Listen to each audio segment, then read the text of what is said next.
Hey guys, in this video I want to have a look at some of the scopes with you. The scopes allow us to visualize the data in the image and have a better understanding of exactly where that color range is. Guys, sometimes we may find ourselves working in different places. We could have different lighting. If there's like a yellowish light, that can affect your eyes. All the ambient light can affect the way that we see light. Our eyes are, unfortunately, they adjust to their surroundings, so they can shift and we cannot even be aware of it, guys. So most of all, I try and stay away from like yellow incandescent lights and work in natural daylight or in darkness.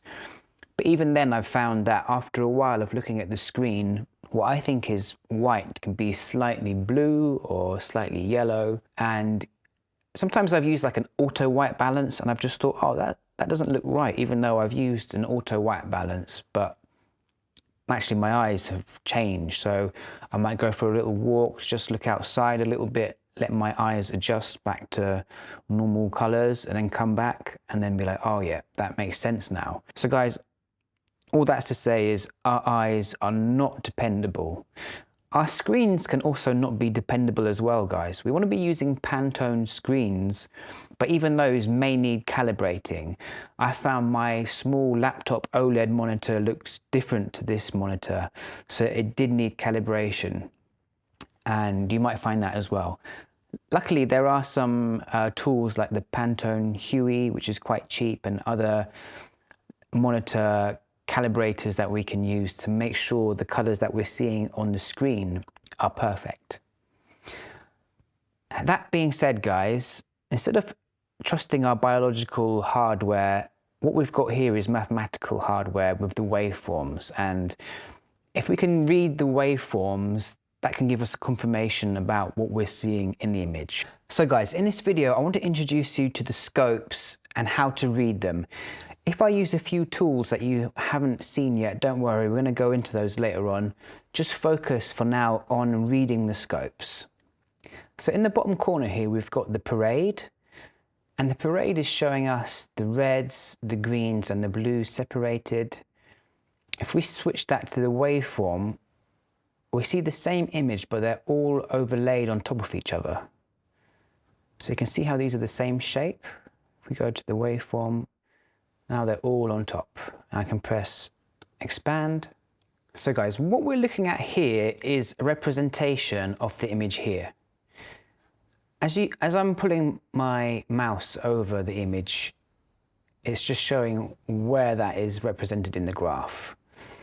And you can see basically from left to right, the image is representing everything. And it basically lays across like this. This is everything here. This bit here is the lady, and this bit here is this lady here. Dark areas are at the bottom here, and light areas are at the top. We can see we've not quite hit the bottom or the top, so it means we've not lost any data basically in this image, which is great. Now, the colors are represented by the colors, so where there's red at the bottom, it means instead of having a pure black, we've got a little bit of shifted colors at the bottom, and instead of having a pure white, we've got a little bit of red at the top. So sometimes, guys, ideally, we may want to balance our image so the very blacks are black and the very whites are white. This image is already looking really nice to me, guys, so I don't feel like we need to do that.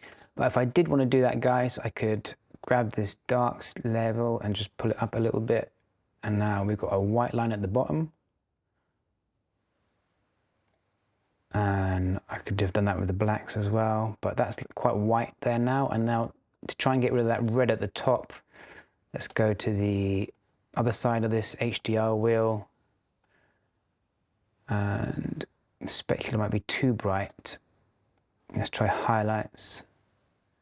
Just pull that down a little bit. So look, I'm putting the reds at the top here down. So now we've got our blacks are a little bit more black and our whites are a little bit more white. Let's undo that.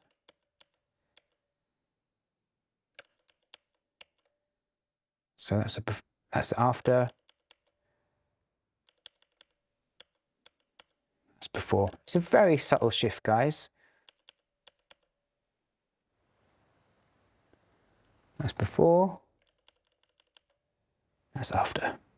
So that's just a way of reading the graph to try and match some of these colors up to get a pure black or a pure white. This area at the bottom here represents our sort of black level. And so we've kind of increased our black level to around 10%. We're not going to the blackest it could be. We could, if we wanted a more contrasty image, we could bring the black level down. And that's a stylistic choice. But basically, once we've made that stylistic choice, we want images in the same sequence and really throughout the whole film to have that sort of similar level of black level. So if I go to the next clip, you can see here that our blacks are in a similar place. Here it's at a similar level, look. And here it's mostly at a similar level, but it's going a little bit darker in places. And guys, we can see again that there's a lot of reds in the shadows. If I wanted to sort of tidy this up a little bit, make her top a little bit more black, I could go over to my HDR and go to my blacks and just lift up the red a bit. I have to go into darks. And now her jumper is becoming more black. And the white level, again, we're seeing a little bit of red there. So I could go over to my highlights and my speculars and just try playing with that, putting it down a little bit.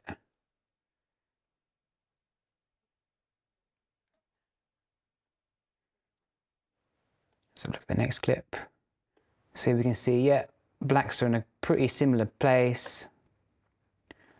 And we can see quite a nice spread of colors here. We can see all the reds. The reds are generally higher than the greens and the blues throughout the midtones. Also the shadows and the highlights. So we could try and correct those again if we want. And there we go. So guys, basically the waveform is showing us the image from left to right and the spread of the colors and how bright they are. The parade is the same thing, but it's just split into the red, green and blue. So we see it as separate images. And finally, we've got a vector scope.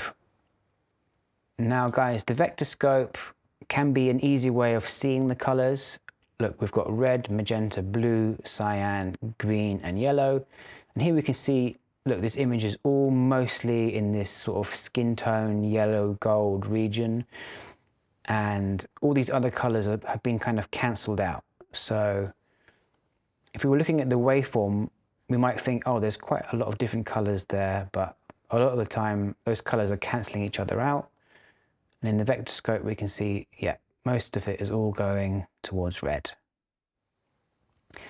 And it's quite a thin, it's quite a stylistic choice of colors, basically. That's all quite thin, heading up towards red.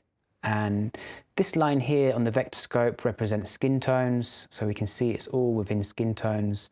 A little bit on the red side of the skin tones, which is an artistic choice.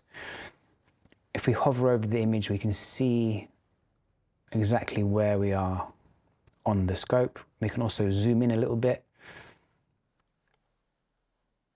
Oh, we've got the 2x zoom already on, so that's it. Normally, that's a 2x zoom on. And basically the length of this bar is indicating the saturation. If I pull saturation out of the image, you can see it's shrinking to black and white. If I increase saturation, you can see it's spreading out and we're getting more colors, but it's not what I'm looking for with this image. Okay, so guys, those are the main three that we use. Histogram is a bit, histogram we kind of use on the camera. I don't use it so much on the editing side, but again, it's just bright levels on this side, dark levels on that side. But here I find the waveform and the parade are a little bit more useful. And vector scope is a great way of checking your skin tones and sort of seeing how those colors can cancel each other out and what you're left with, which is a bit more realistic. Okay guys, so one final recap. Use the parade and the scopes to check your black levels, make sure they're all sort of similar. They don't have to be exactly identical, especially if you're in different scenes, if you're outside, if you're in a shadowy place. Don't worry about it being perfect, but have them similar throughout the whole video. Check your skin tones with the vector scope. Again, they can be a little bit off if that's an artistic choice. And you can use these colors here, try and match them up if you want to balance your blacks and whites. It's not essential, but guys, it can be a good way of tidying up your corrections, just to have everything at the blacks pure black and everything at the whites pure white. So hope that makes sense, guys. Just an introduction about using the scopes, short and sweet, and don't worry too much about those tools that I'm using to adjust it just yet. Just kind of starting to understand, look, this is the highlight colors, this is the shadows, this is the midtones. As I lift up my gain, I'm pushing the image up. As this sort of flattens up at the top, we're losing data, it's being crushed. Put it down. Now we've got a larger spread, we can see more detail. I can do the same to the bottom. Now we're losing detail in the shadows. And there we go. Here's the midtones, so I can adjust the midtones here. And basically we're going to look at this in a bit more detail as we discuss the different curves, the log wheels, and the other ways of adjusting the image. Thanks for watching, guys. See you in the next video.